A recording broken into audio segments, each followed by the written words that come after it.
Assalamualaikum warahmatullahi wabarakatuh. Kembali lagi dengan saya Dini Anggraini Wijayanti, praktisi Tenas Mapping Bogor. Video kelima ini saya akan membahas pemahaman bakat intellection. Ini sudah bakat yang kelima, masih di area thinking talents, dan intellection ini serupa dengan analytical karena sama-sama merupakan pola berpikir yang menggunakan otak kiri. Cuman bedanya analytical itu dia berpikir untuk memeriksa suatu kebenaran akan suatu topik pembahasan, sedangkan intellection merupakan pola pikir yang digunakan untuk mencari esensi atau inti dari sebuah substansi, sebuah topik. Jadi orang dengan berbakat intellection ini merupakan seseorang yang senang berpikir secara mendalam. Tujuannya untuk bisa memahami sesuatu agar ia dapat memperoleh inti dari permasalahan atau topik yang sedang dibicarakan. Sehingga orang yang berbakat intellection ini sangat mengandalkan skill bahasa. Tujuannya agar dapat dengan mudah mengekspresikan pemikiran yang ada di dalam pikirannya mereka. Dan juga membutuhkan ketenangan pada saat berpikir. Jadi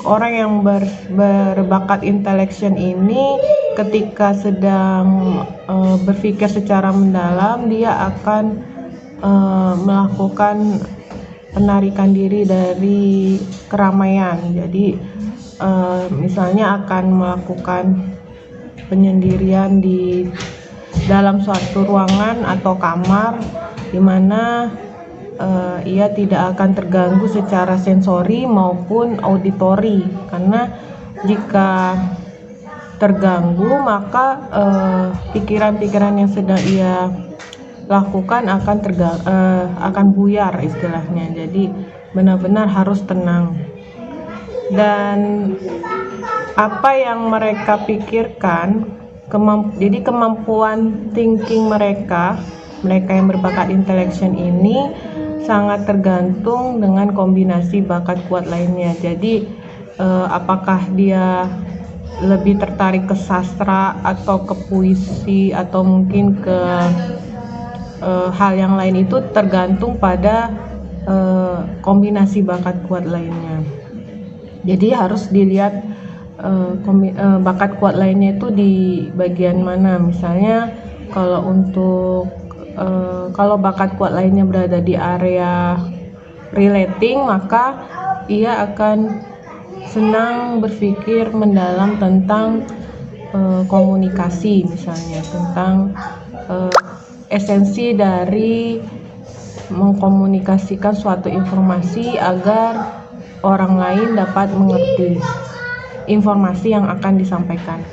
Kemudian sumber daya yang sangat dibutuhkan bagi orang yang berbakat intellection ini adalah referensi ya. Jadi harus banyak membaca sehingga memperkaya referensi-referensinya.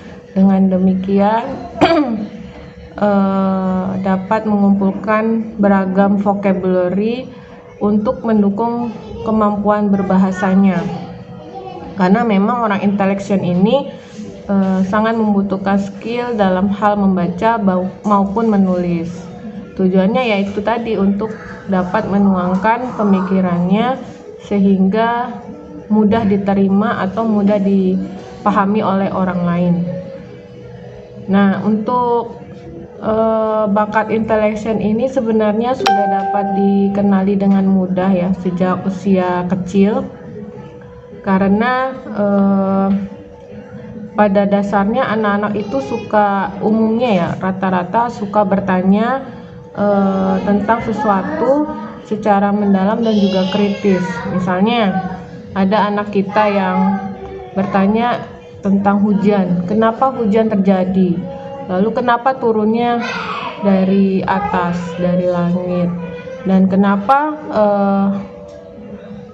banjir, dan kenapa hujan bisa ketika hujan terjadi bisa terjadi banjir dan sebagainya. Itu termasuk ciri-ciri bakat intellection, karena dia mencoba untuk memahami inti dari sebuah permasalahan yang pada contoh itu ada tentang hujan ya, esensi dari hujan. Dan jika kita melihat anak kita memiliki bakat intellection seperti tadi, maka kita bisa menstimulus bakatnya dengan memperkenalkan kepada buku-buku sastra. Jadi mulai diperkenalkan buku-buku sastra mungkin pada usia SD ya, karena sudah bisa membaca dan menulis. Dengan demikian anak tersebut bisa mengenal bahasa lain di luar bahasa keseharian. Jadi proses berpikirnya akan terlatih saat dia membaca buku-buku sastra tersebut. Dan memang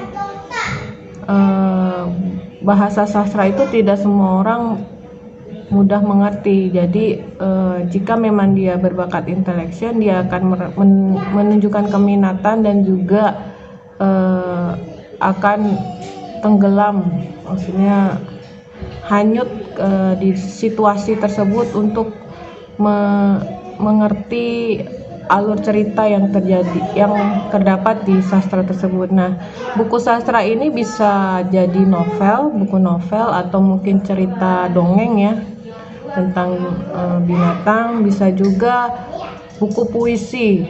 Jadi bisa mungkin beragam, jadi tidak hanya novel, kita bisa perkenalkan buku-buku dongeng dan juga buku puisi. Jadi memang kalau saya summary-kan, orang yang berbakat intellection ini memiliki proses berpikir yang panjang, karena mereka membutuhkan jadi ketika mendapatkan suatu substansi, maka suatu objek, dia akan mulai berpikir, lalu dia mencoba menguraikan. Jadi saat berpikir dia coba uraikan, dan setelah itu dia coba hubungkan antara hal yang satu dengan yang lainnya sampai dia dapat menemukan atau memahami intinya. Nah, itu memang dari proses berpikir awal sampai dia memahami inti permasalahan atau inti substansinya, maka ya itu merupakan proses yang panjang. Sehingga jika kita bertemu atau berpartner atau bekerja sama dengan orang yang berbakat intellection, maka kita harus memberikannya waktu untuk berpikir.